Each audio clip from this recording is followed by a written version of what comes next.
Well, hi there. This is Ron Rogers, and this tale is about two airlines and the advantage of being an airline pilot as opposed to just a passenger. Now, I think a number of you know I just took a cruise on Viking riverboat cruise, which was kind of interesting without the air conditioning. And the captain hit a bridge and took out a bunch of the railing, and we didn't have water one day. And it was a bit of more of an adventure than we inclined. But I'm going to talk about the two airline flights because I don't usually fly with brand X, go offline.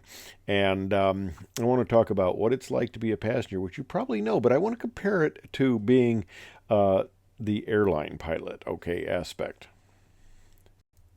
Now, we flew out on LOT Polish Airlines. Now, the Viking people set this whole thing up, so it wasn't our choice of airlines, and I got to see what it's like to essentially be a foreigner on another airline. And I've seen this a little bit before, but almost everybody on this flight was Polish. So they do all the announcements in Polish. Everybody's talking in Polish. Then they do the little English part because that's required. And it was a 787, beautiful aircraft, and actually very nice service. We went from Chicago to Warsaw and then Warsaw to Budapest.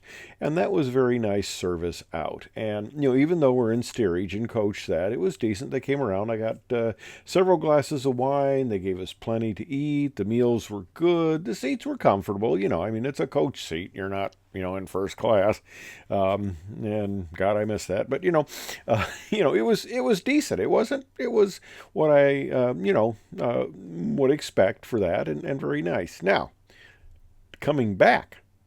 Now, I'm Irish, okay? And so I was kind of, excited about flying Aer Lingus. I thought it would be a lot of fun, to fly an Irish airliner and hear all the, accents and stuff like that. But this had to be probably the worst airline experience I had. And actually, some of the other people came out in Aer Lingus, and they didn't appreciate it very much either. We flew over to Dublin, and then we went from Dublin to Chicago. Now, on the flight, 2-hour flight from Amsterdam to Dublin, I couldn't even get a cup of coffee. You had to pay for it. And I'm going, what? And you can't even get water. And I said, that was kind of strange. I was a retired airline pilot, and, at least we get some drinks. And so she was nice enough because I said, I was a pilot, that she got me and my wife a little glass of water. Oh, come on. Okay, well, it gets better. Okay, now we're flying an A330 300. We're flying it from Dublin to over to Chicago. It's an 8-hour flight. Now, one thing I don't like about that also is they've only got two pilots on an 8-hour flight. It always goes over a little bit. I guess you can go up to 10 now with the new rules, but Italian Airlines did the same thing, and I just didn't like it where the two pilots are up there for 8 hours. That's kind of fatiguing. I would rather have, like we did, a relief pilot, so we have three. Well, they come around. Okay, this probably was the worst food type service I've ever experienced in my life. They come around, and I get they offer free wine. It's international, so I get one can. That was small enough in ounces I could have probably got through TSA just about. But I get one can of wine, and then probably the paltriest meal. It was a chicken and pasta dish. Paltriest meal I've ever seen in my life. I was kind of embarrassed to be Irish, But and then they came around.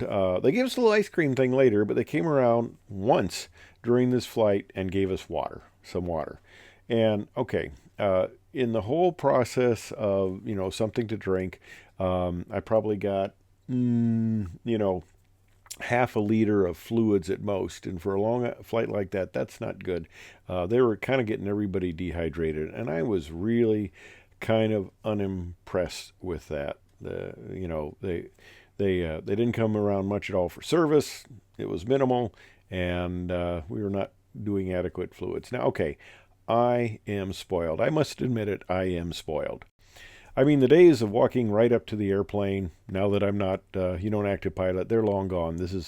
I picked up a 27 just out of the paint shop down in Louisiana somewhere, and you could walk right up to the airplane. And in fact, later on domestically, I was in an East Coast station, I forget where. We had diverted in there on a 27, and usually we could walk from the airplane to dispatch. And this one lady cop, she says, "No, you can't go out at the shadow of the airplane."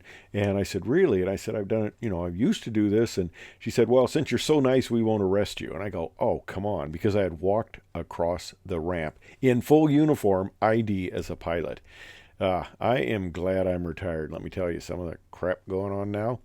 But okay, let me tell you about it. We got, as a pilot, I got a nice seat. I can walk right up to the airplane, get right on. I've got an aisle in the window seat. I'm not sitting in the back there all scrunched up.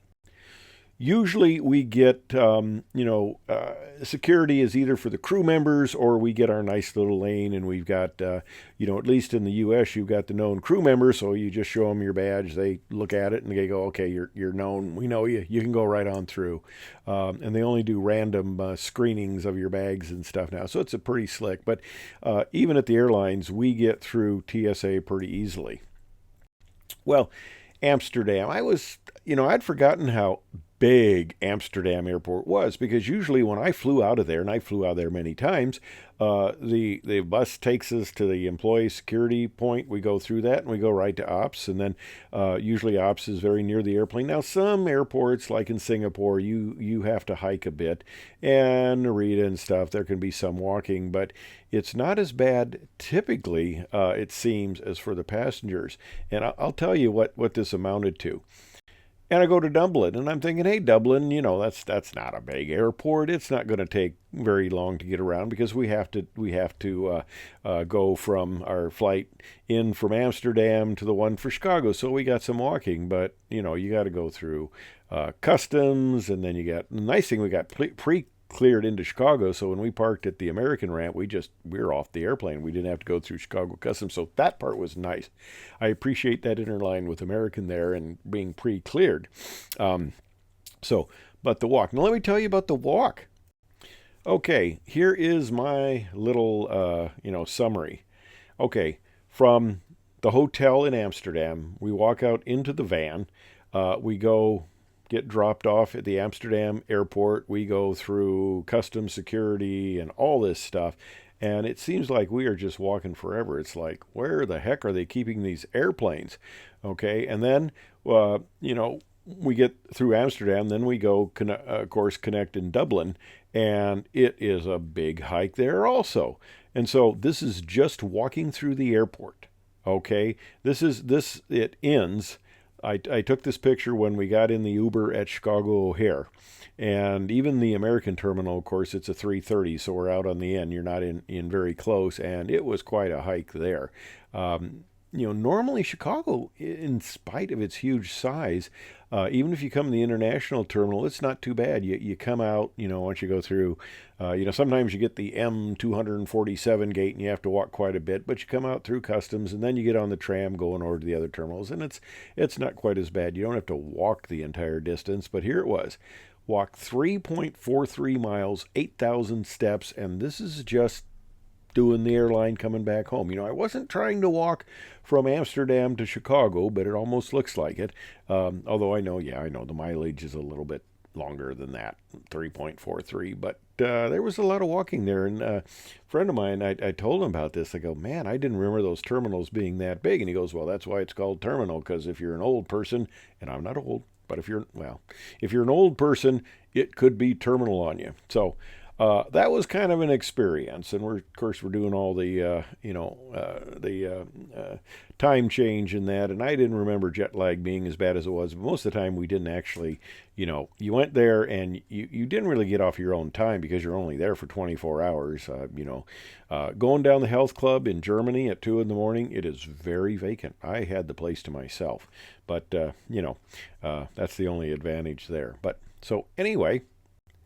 I was very impressed with Polish Airlines, not only the quality of the airplanes and the nice way the crew treated us, and I was very unimpressed with Aer Lingus. I really was. And like I said, I don't like the two pilot thing on 8+ hours. I just don't think that is good fatigue wise. But that was my recent adventure, and it's always fun to be a pilot, now passenger, and seeing how the other half lives. And I made a comment on one of my other videos that I came back from Milan on a vacation, and I'm sitting back at seat 430 in the 777, and I flew the 777 for 13 years. And hey, folks, sit back, relax, enjoy the flight, because my crew rest is in first class. I didn't realize the people in steerage were suffering, like it was. I mean, it's not quite like a slave ship that, or one of the coffin ships that my Irish relatives came over on. It's not that bad, in case you shouldn't be complaining, but